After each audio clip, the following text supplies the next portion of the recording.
चंद्रगुप्त मौर्य, मौर्य साम्राज्य के संस्थापक। परिचय। चंद्रगुप्त मौर्य एक ऐतिहासिक व्यक्ति और मौर्य साम्राज्य के संस्थापक थे, जो प्राचीन भारतीय इतिहास में सबसे शक्तिशाली और महत्वपूर्ण साम्राज्यों में से एक था। उनके शासनकाल में परिवर्तन का दौर आया, जिसने भारतीय उपमहाद्वीप में केंद्रीकृत शासन और प्रशासन की नींव रखी। प्रारंभिक जीवन और पृष्ठभूमि। चंद्रगुप्त मौर्य का जन्म लगभग 340 ईसा पूर्व मगध क्षेत्र में हुआ था, जो अब भारत में आधुनिक बिहार का हिस्सा है।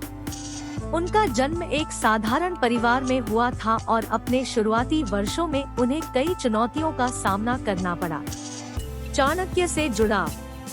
चंद्रगुप्त के सत्ता में आने के महत्वपूर्ण कारकों में से एक उसका चाणक्य, जिन्हें कौटिल्य या विष्णुगुप्त के नाम से भी जाना जाता है, के साथ संबंध था। चाणक्य एक प्रतिभाशाली रणनीतिकार, दार्शनिक और राजनेता थे, जिन्होंने चंद्रगुप्त की प्रतिभा को पहचाना और उन्हें सरकारी जहाज, प्रशासन और युद्ध के विभिन्न पहलुओं में प्रशिक्षित किया। मौर्य साम्राज्य की नींव। चाणक्य के मार्गदर्शन से चंद्रगुप्त मौर्य ने मगध क्षेत्र पर शासन करने वाले नंद वंश को उखाड़कर मौर्य साम्राज्य की स्थापना की। मौर्य साम्राज्य भारतीय इतिहास में सबसे बड़े और सबसे स्थायी साम्राज्यों में से एक बन जाएगा। विजय और विस्तार।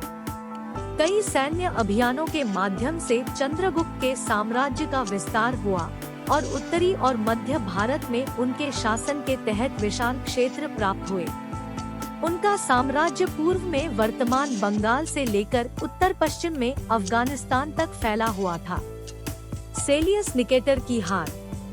चंद्रगुप्त के शासनकाल के दौरान एक उल्लेखनीय घटना सिकंदर महान के अधीन एक सेनापति सेलियस निकेटर के साथ उनका संघर्ष था, जिसने सिकंदर के पूर्व क्षेत्र के पूर्वी हिस्से में अपना साम्राज्य स्थापित किया था।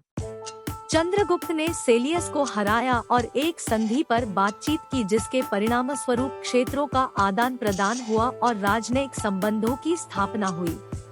प्रशासन और शासन। चंद्रगुप्त मौर्य को प्रशासन और शासन की एक परिष्कृत प्रणाली शुरू करने का श्रेय दिया जाता है।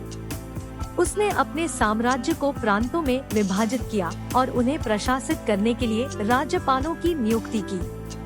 उन्होंने कुशल प्रशासन सुनिश्चित करने और संभावित खतरों पर नजर रखने के लिए जासूसों का एक नेटवर्क भी स्थापित किया।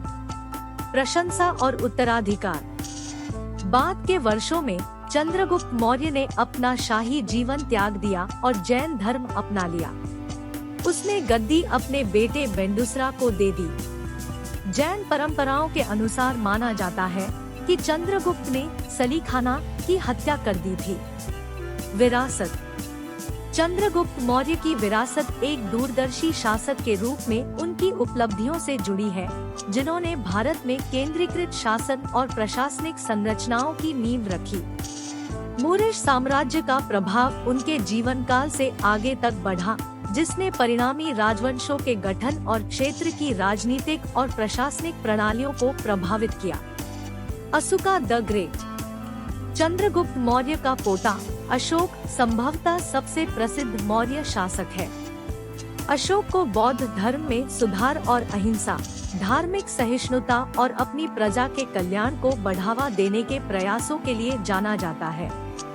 अंत में चंद्रगुप्त मौर्य का जीवन उनके दृढ़ संकल्प, रणनीतिक सोच और एकजुट और संगठित भारत के दृष्टिकोण का एक प्रमाण है। मौर्य साम्राज्य की स्थापना और भारतीय इतिहास की दिशा को आकार देने में उनकी भूमिका के कारण वह प्राचीन सभ्यता के पतन में एक महत्वपूर्ण व्यक्ति है।